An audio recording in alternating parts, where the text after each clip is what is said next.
Hey guys, it's Cyrus of Chaos. I'm here with Luca Fioretto, who is currently the #1 junior men's saber fencer in the world. And today we're going to be watching both of the bouts between Matyas Szabo and Max Hartung from the Demaskiert Liga. The first bout was in pools, and the second bout they fenced together was in finals. And it'll be interesting to see the adjustments they each make between the bouts, which only happened about an hour and a half apart. So I'm going to let Luca introduce himself, and then we're going to start watching the bout. So, Luca, go ahead. Hi, everyone. It's been an honor to be here. I always watch this channel, so I always wanted to make a video with you. I really appreciated this tournament since during this pandemic year, it's really hard for us fencers to actually practice in a competition. And now I'm looking forward to see what this bout are going to bring us. All right, so on that note, we're going to get started. So these two are training partners. They're very, very close friends. They have a podcast together. I'm sure they've fenced each other 10,000 times. So yes, I listened to the podcast with Sabre lately. Samele's a funny guy.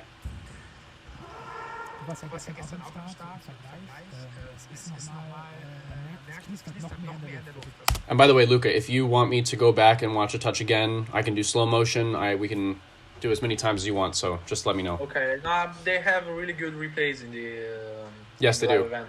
They will show, I think, everything. Better than the FIE, actually. Yes, totally. Also, the angle, the camera angles, they were perfect. Yeah, the event was really, really well run.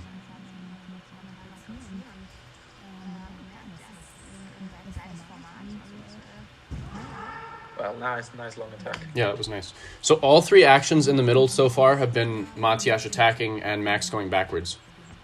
Yes. So I will see how it gets later on, since I think Szabo, Matyas can bring an attack more aggressively. In fact, that will lead to Hartung going to the preparation. Yeah, I think this is a good example of a tactical adjustment because, like I just said, Max has only been going backwards, and I think he realized that he needed to put more pressure going forwards. And you can see Matyas is a little bit unready for that, and I think just tries to react to that by taking 5. Exactly. Perfect, yes. In fact, after going back, Matyas was totally confident on going all out with his attack. Yeah.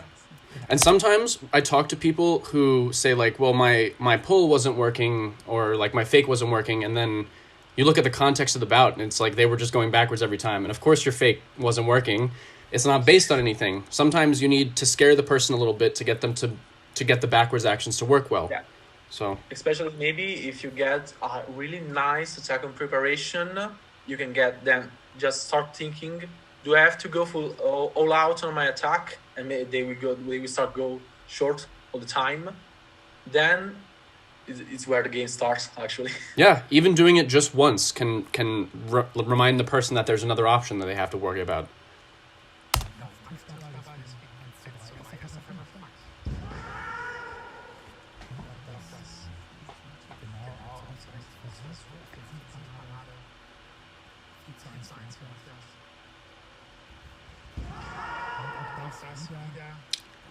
So far, Matyas just kind of seems like he's one step ahead tactically. Yeah, I think that Hartung is just thinking too much on his preparation. You see, it seems like he's not ready. He does not have any idea on what he has to do. Mm-hmm. So he starts because the referee said allez, but he doesn't really know if he has to attack. Because I think that in this situation, a nice direct attack can really break the momentum of Szabo. Yes. So you get the real nice direct attack without thinking, like double step lunge, closing your eyes. It will go or not, we don't know, but probably in this case it will land.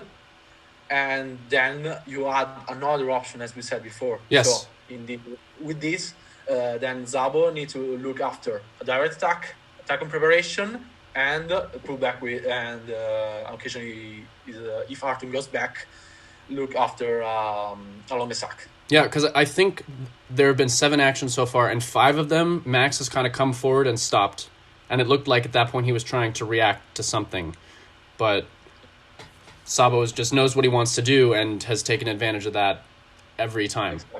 So I noticed that Hartung and Szabo finished the preparation in different time. We can notice that Hartung finishes too early with respect to Szabo. Mm-hmm. So the moment that Hartung stops is the moment in which Szabo can actually make his game. So as we said, so before, Szabo took after the preparation the attack. He got the attack on he got the long attacks when Hartung went back. Mm-hmm. So this is, I think that if Hartung now goes a little more slow and actually sets with the time of Szabo, his game can work. But in this case, it's off rhythm. There won't be any difference. Yeah, that's a good point.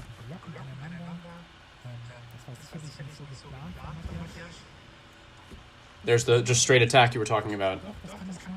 Exactly.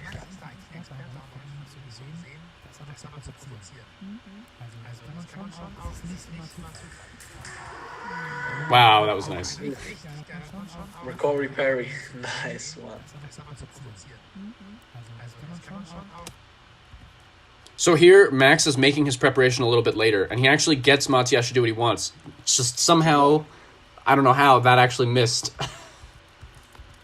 Yeah, 4 centimeters, obviously. Yeah, and then but that's actually the key, as we said before. The moment that he gets a little bit slower, he got the game.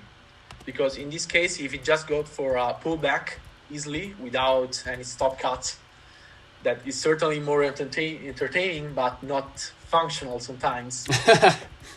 It could get an easy attack no riposte. Yeah. Easy. And then obviously in this case it was a great parry from Szabo, but the tactics is on point. Yeah, exactly. Yeah. And then Max did something again here that I thought was really, really cool. From this position after missing the stop cut, he looks super off balance, but he's not. He takes the blade right now really quickly. And then, as you said, Matyas did an amazing parry. But interesting touch. He Good. managed to maintain his body in the equilibrium perfect, even if the legs were completely off. Yeah.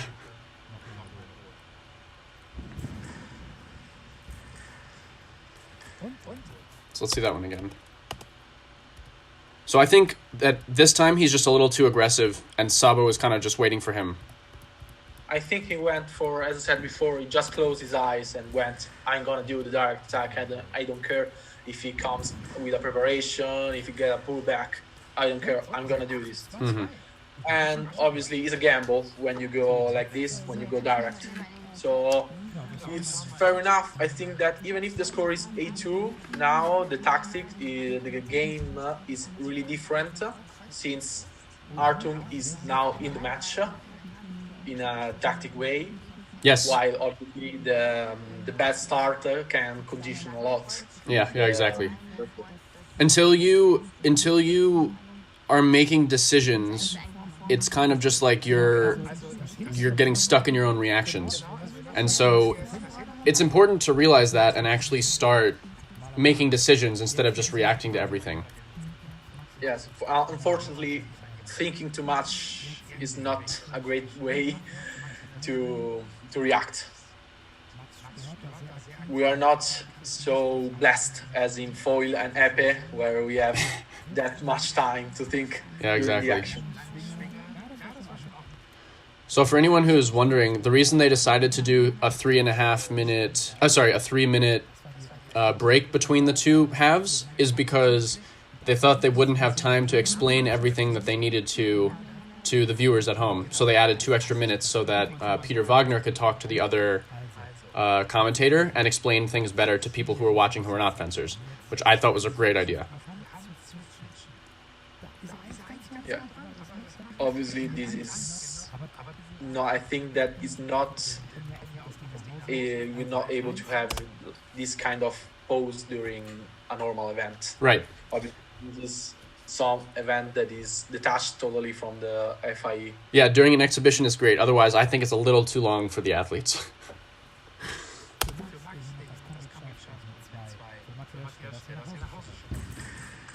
So that was a lot better, actually. Look at the way that the feet are synchronized here. Exactly. They finish the preparation on the same time. Then one goes back and the other starts with the lunge. Yeah, just a little bit of improper technique there. But, Exactly. But a much better idea.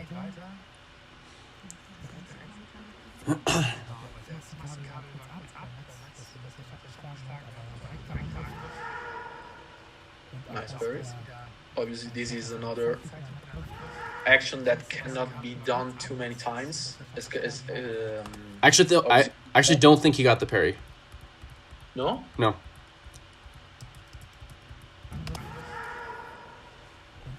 It looked like he got it.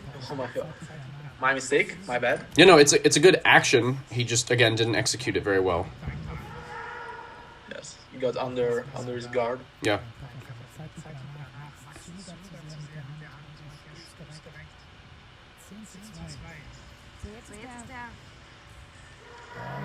Wow, that was nice.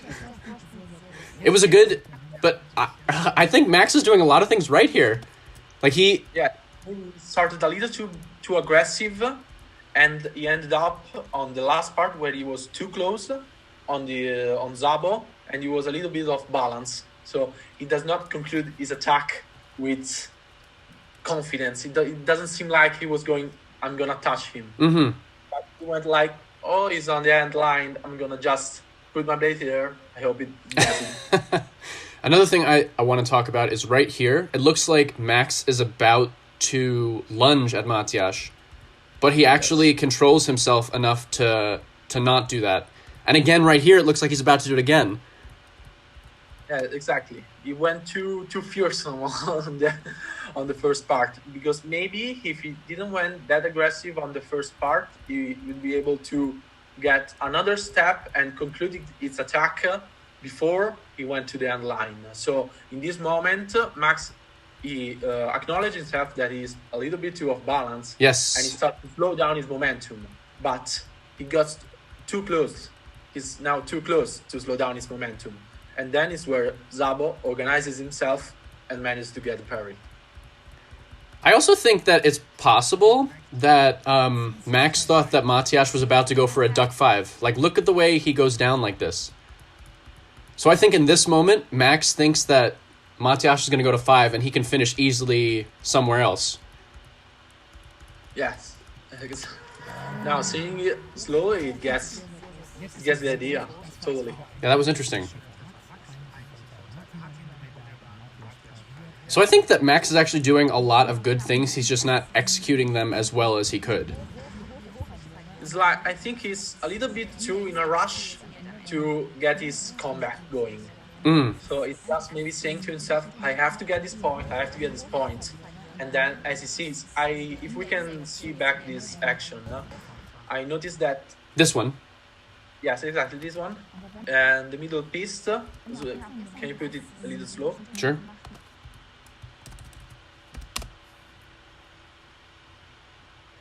You notice that Max sees perfectly that Matyas is pulling back, but he doesn't get the footwork going. So he has the right mentality, but he's getting too much in a rush, because in this moment he actually changed the line. He got actually the perfect change in line. Yeah. But he went too much early on his attack, and he fell short. The idea was right, because we can see that he saw Szabo going back, but he didn't actually execute it well. Yeah. It's like the story of this bout. Another thing that's interesting is that Max's preparation, I think, is much deeper than Matyas. He's usually going farther in than Matyas is. Which means that you have to react more, because if you don't, you put yourself in a dangerous situation. Yes. Well, also the height of Max doesn't help him getting really, really short preparations, actually.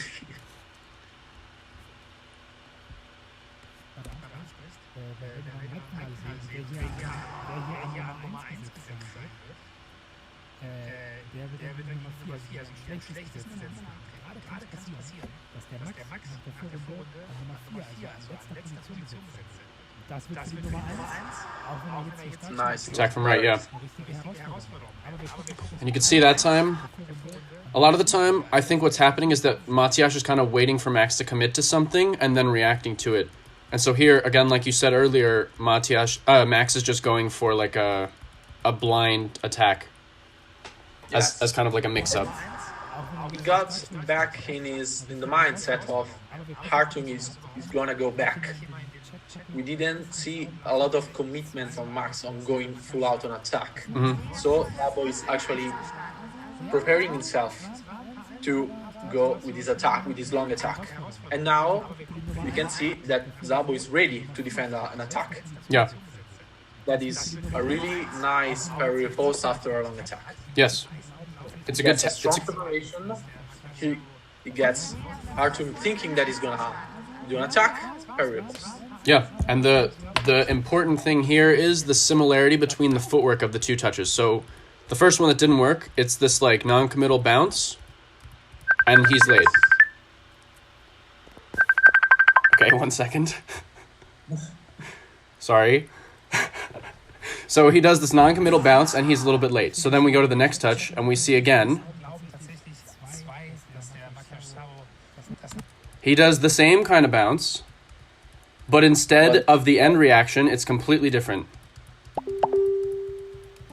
Nice way to trigger your opponent. Yeah. In the same preparation with interchanging the actions. Yes. And that's very important because if you do the preparation differently, the situation becomes completely different. But by showing him the same thing and changing it only at the last second, that's the way to take the next step in the tactical wheel. Exactly.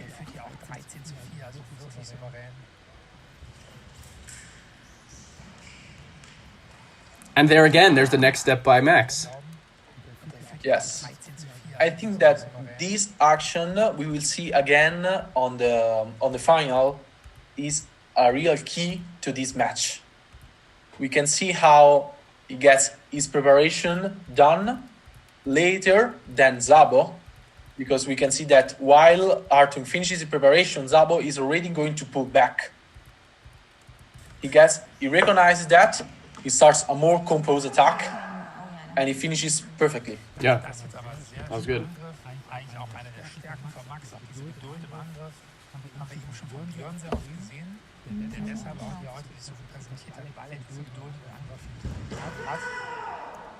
It's hard to see what happened there. That's a cool angle, but we can't really tell. I think it's Hartung going for a parry and... But again, Szabo. look at how much deeper into the middle he is than Szabo is at this moment. Yes. Using the logo for reference, we can see that it goes almost 2 squares ahead. Yeah. And of course, just ending it in style. Yes. Nice. I think that even if the score is totally uneven, the match actually was in a tactic way more elaborated than it can look. Yes, I completely agree. Completely.